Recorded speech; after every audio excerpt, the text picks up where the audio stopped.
Welcome to sweet memories. Upcoming రివ్యూలోకి వెళ్ళిపోదాం. అమర్ రాథోడ్తో మాట్లాడుతూ ఉంటారు కదా, బాగీపై అటాక్ చేసింది ఎవరో ఖచ్చితంగా తెలుసుకుంటాను రాథోడ్. వాళ్ళని ఎలా అయినా అంతమొందిస్తాను. నా 6 జోలికి తర్వాత బాగీ జోలికి ఎందుకు వస్తున్నారు అనే విషయాన్ని నేను తెలుసుకుంటాను రాథోడ్ అని చెప్పి గట్టిగా చెప్తారు అమర్. అదంతా దొంగచాటుగా వినేస్తుంది మనోహరి. ఇంకా విని తనలో తనే టెన్షన్ పడుతూ ఇప్పుడు ఏం చేయాలి అని అటు ఇటు తిరుగుతూ కంగారు పడుతూ ఉంటుంది మనోహరి. అప్పుడే మనోహరి భుజంపై ఒక చేయి పడుతుంది. ఎవరు అని వెనక్కి తిరిగి చూసేసరికి చిత్ర. ఒక్కసారిగా నువ్వా, ఏంటి ఇక్కడికి వచ్చావు అని అడుగుతుంది మనోహరి. ఏం లేదు మనోహరి, అరుంధతి ఆ ఫోటోలో గోడెక్కడానికి కారణం, అరుంధతి చనిపోవడానికి కారణం నువ్వేనని నాకు అర్థమైపోయింది అని అంటుంది చిత్ర. ఒక్కసారిగా షాక్ అయిపోతుంది మనోహరి. హేయ్ పిచ్చా నీకు, ఏం మాట్లాడుతున్నావు అని అంటుంది మనోహరి. నువ్వు ఎవరి దగ్గరైనా నిజాన్ని దాచిపెట్టచ్చు మనోహరి, కానీ నాలాంటి అతి తెలివైన చిత్ర దగ్గర నువ్వు నిజాన్ని దాచిపెట్టలేవు అని అంటారు.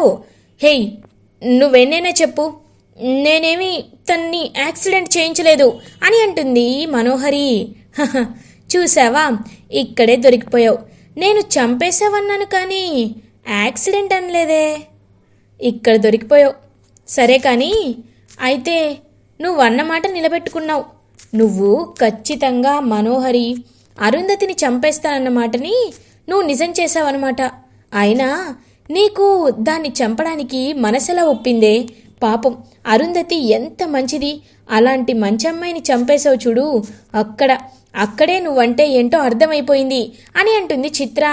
ఏయ్ కబుర్లు చెప్పమంటే ఎవరైనా చెప్తారు, ఇంతకీ నీకేం కావాలి అని అడుగుతుంది మనోహరి. వావ్, నీలో నచ్చేది నాకు ఇదే మనోహరి, ఏదైనా పాయింట్కి వచ్చేస్తావు.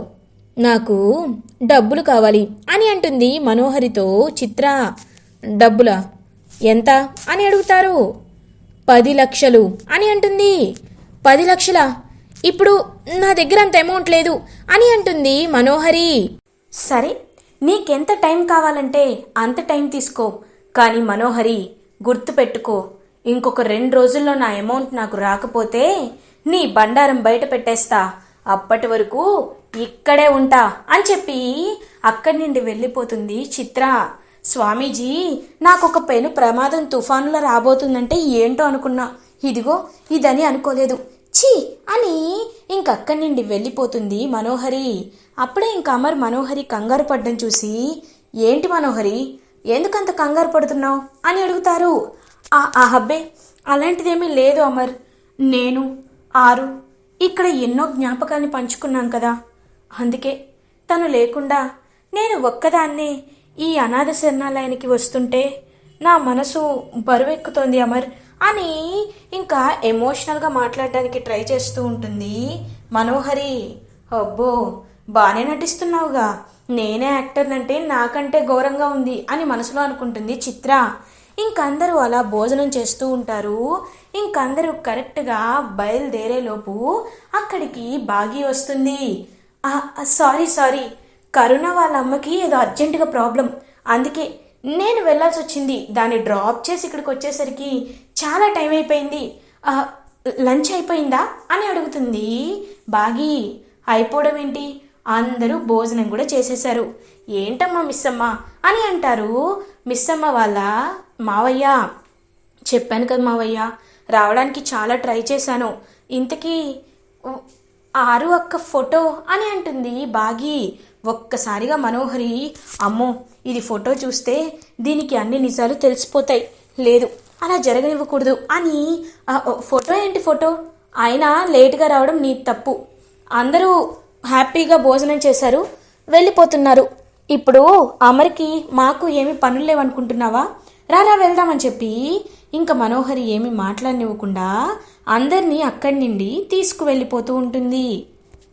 అమర్ ఫ్యామిలీ మెంబర్స్ అందరూ ఇంటికి రీచ్ అవుతారు. ఇంకా బాగీ వంట చేస్తూ ఉంటే అరుంధతి బాగీ దగ్గరికి వస్తుంది. మిస్సమ్మ, ఏంటి ఎప్పుడు వంట చేస్తూనే ఉంటావా అని అడుగుతుంది అరుంధతి. అదేంటక్క, మరేం చేయమంటారు అని అడుగుతుంది బాగి. ఏం చేయడం ఏంటి, అయినా నువ్వు ఎప్పుడు ఇలా అందరి సంతోషంలోనే నీ సంతోషం వెతుక్కుంటూ ఉంటావా? లేదు కదా, అందరూ అందరూ నువ్వు ఆయన హ్యాపీగా ఉండాలనే కోరుకుంటున్నారు, మీ కొత్త లైఫ్ని స్టార్ట్ చెయ్యాలి అని కోరుకుంటున్నారు.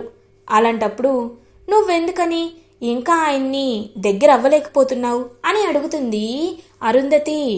అక్క, మీరు మాట్లాడేది నిజమే అక్క, కాకపోతే ఆయన నన్ను భార్యగా ఒప్పుకోలేకపోతున్నారక్క అని అంటుంది పాపం బాగి.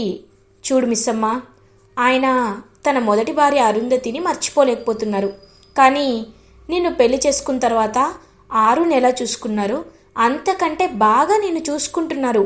అది నేను చెప్పగలను, ఎందుకంటే నేనే అని అంటుంది అరుంధతి. ఒక్కసారిగా అలా చూస్తూ ఉండిపోతుంది బాగి. అంటే ఆంటీ అంకుల్ చెప్పారు, అరుంధతి కంటే నిన్నే ఆయన బాగా చూసుకుంటున్నారు, నీకు నచ్చింది చేస్తున్నారు. అలాంటప్పుడు నువ్వు కూడా ఆయనకి నచ్చినట్టే ఉన్నప్పుడు ఇంక మీ ఇద్దరి మధ్యలో ఎలాంటి అడ్డు ఉండకూడదు, మీరిద్దరూ సంతోషంగా ఉండాలి. పైనున్న అరుంధతి కూడా కోరుకునేది అదే. నువ్వు ఏమీ ఆలోచించొద్దు, ఆయన దగ్గరికి హ్యాపీగా వెళ్ళు అని చెప్పి ఇంక తన్నైతే అరుంధతి అయితే బాగీని అమర్ దగ్గరికి పంపిస్తుంది. ఇది ఇలా ఉండగా రాథోడ్ అమర్ దగ్గరికి వచ్చి, సార్, మీరు మిస్సమ్మని బాధ పెడుతున్నారు సార్. పాపం సార్, మిస్సమ్మ ఈ ఇంటి కోసం ఎన్నో త్యాగాలు చేసింది. తను ఎప్పుడు మీ సంతోషం, మీ పిల్లల సంతోషం ఒకటే అనుకుంది సార్. తను పిల్లల్ని కూడా వద్దు అనుకునేంత మహానుభావురాలు సార్. అలాంటి అమ్మాయిలు 100కో 1,00,00,000కో ఒకరుంటారు సార్. అలాంటి వారిని ఎందుకు సార్ మీరు వదులుకుంటున్నారు? అందరూ కోరుకునేది మీరు మిస్సమ్మ కొత్త జీవితాన్ని మొదలుపెట్టాలని. మా మాట వినండి సార్ అని అంటారు రాథోడ్. ఇంకా ఆలోచిస్తూ ఉంటాడనమాట అమర్. అప్పుడే కరెక్ట్గా బాగి అమర్ దగ్గరికి వస్తుంది. ఇంకా రాథోడైతే అక్కడి నుండి వెళ్ళిపోతాడు. పాపం బాగి వైపు చూస్తూ ఉంటారు అమర్. ఏవండి, నేను మీతో ఒక విషయం మాట్లాడడానికి వచ్చాను అని అంటుంది. నేను కూడా నీతో ఒక విషయాన్ని మాట్లాడాలి బాగి అని అంటారు అమర్. చెప్పండి అని అంటుంది బాగి. లేదు, ముందు నువ్వే చెప్పు అని అడుగుతారు అమర్.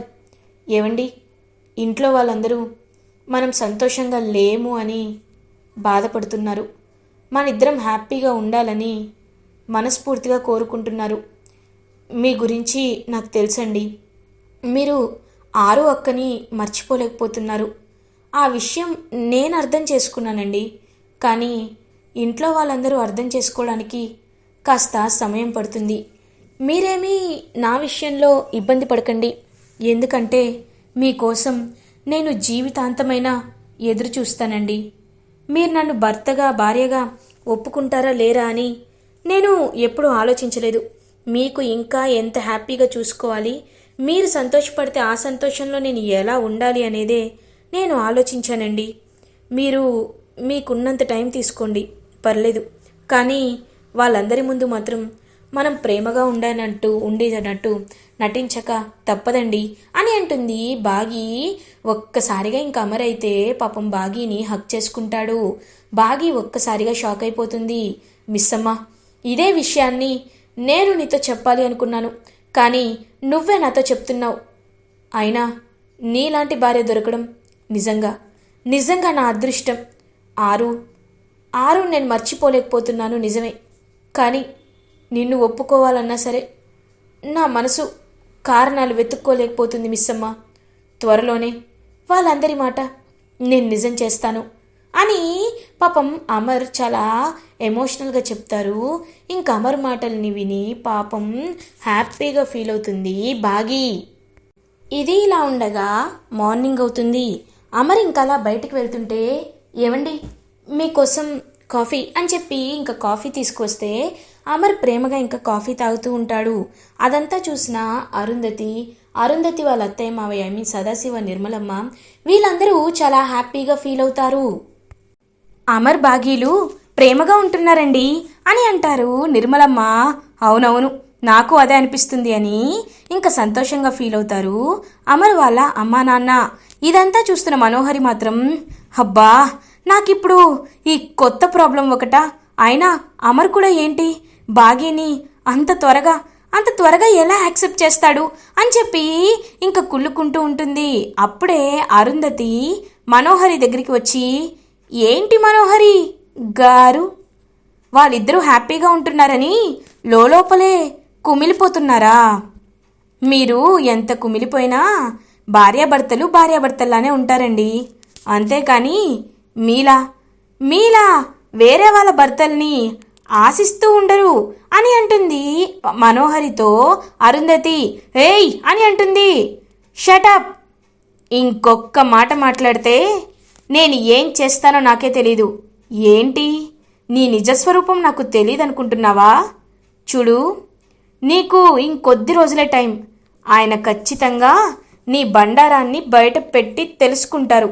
ఈలోపు నువ్వే తప్పైపోయిందని కాళ్ళు పట్టుకొని క్షమించమని అడిగేయి. అప్పుడు శిక్ష కొంచెమైనా తగ్గుతుంది.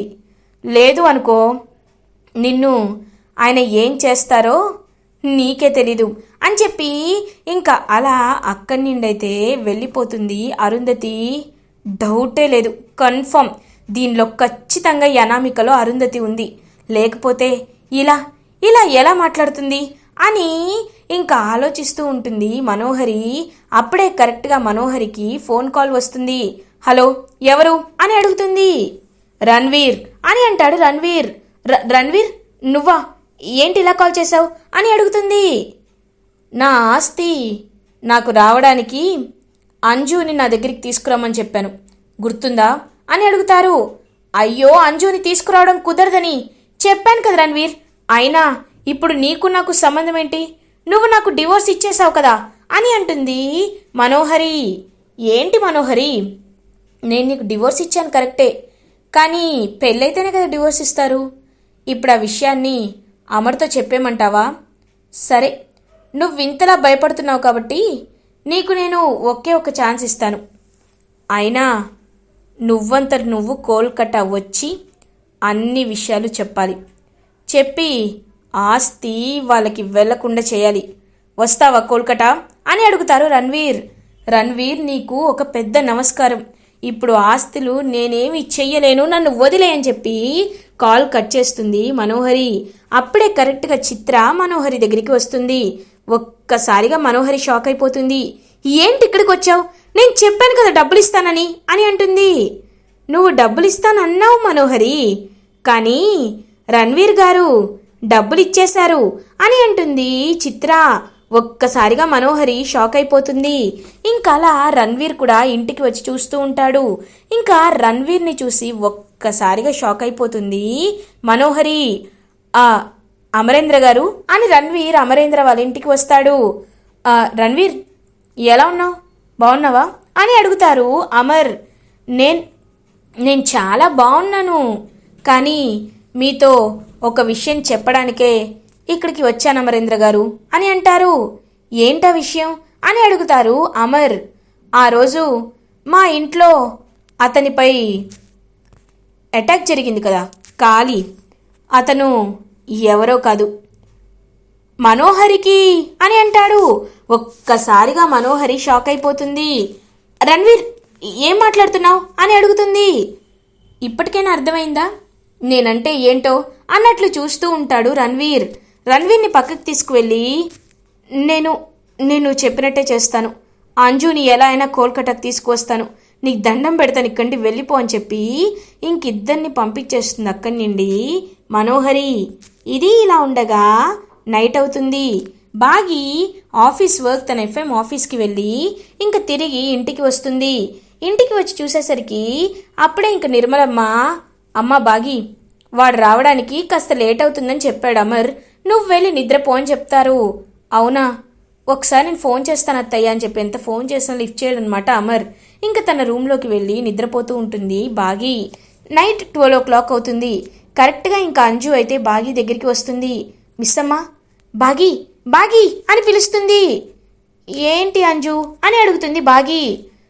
మళ్ళీ ఆకాష్కి బ్రీతింగ్ ప్రాబ్లం వచ్చింది, త్వరగా రామిస్సమ్మా అని అంటుంది. ఏంటి మళ్ళీ బ్రీతింగ్ ప్రాబ్లమా అని పాపం పరిగెత్తుకుంటూ కిందకి వెళ్తుంది బాగి. వెళ్ళి చూసేసరికి ఇంక అన్ని లైట్స్ ఆన్ చేసి సర్ప్రైజ్ అని అందరూ గట్టిగా అరుస్తారు. ఒక్కసారిగా షాక్ అయిపోతుందనమాట బాగి. హ్యాపీ బర్త్డే మిస్ అమ్మా అని అందరు పిల్లలు ఇంకా హక్ చేసుకొని చెప్తారు. ఒక్కసారిగా బాగి చాలా హ్యాపీగా ఫీల్ అవుతుంది. ఈరోజు నీ బర్త్డే మిస్ అమ్మా, నువ్వు మర్చిపోతే ఎలా అని అంటారు నిర్మలమ్మ. పాపం హ్యాపీగా ఫీల్ అవుతుంది బాగి. ఇంతకీ ఆయన అని అడుగుతుంది బాగి. అప్పుడే ఇంక అమర్ అయితే ఒక బొకేని తీసుకొని అక్కడికి వస్తాడు. మిస్ అమ్మ, నేను ఈ విషయాన్ని అందరి ముందు చెప్పాలి అని అనుకోలేదు, కానీ నీకు ఖచ్చితంగా నిజం తెలియాలి అంటే నేను ఇది అందరి ముందు చెప్పాల్సిందే. మిస్ అమ్మ, నువ్వు నిన్న మాట్లాడిన మాటలకి నా మనసు కరిగిపోయింది. నిజంగా నేను అర్థం చేసుకున్నట్టే నువ్వు నన్ను అర్థం చేసుకున్నావని తెలిసిన వెంటనే నిన్ను ఇంకా భార్యగా ఒప్పుకోకుండా ఉండడానికి నాకు ఎలాంటి కారణాలు కనిపించలేదు. అందుకే ఇప్పుడే చెప్తున్నాను, ఐ లవ్ యూ మిస్ అమ్మా అని ఇంకా బొకే పట్టుకొని చెప్తారు అమర్. ఒక్కసారిగా బాగి చాలా అంటే చాలా హ్యాపీగా ఫీల్ అవుతుంది. ఇలా ఎపిసోడ్ ఎండ్ అవుతుంది. ఫర్దర్ ఎపిసోడ్ రివ్యూస్ ముందుగా మీకు కావాలి అనుకుంటే మా ఛానల్ని సబ్స్క్రైబ్ చేసుకోండి. Thanks for watching.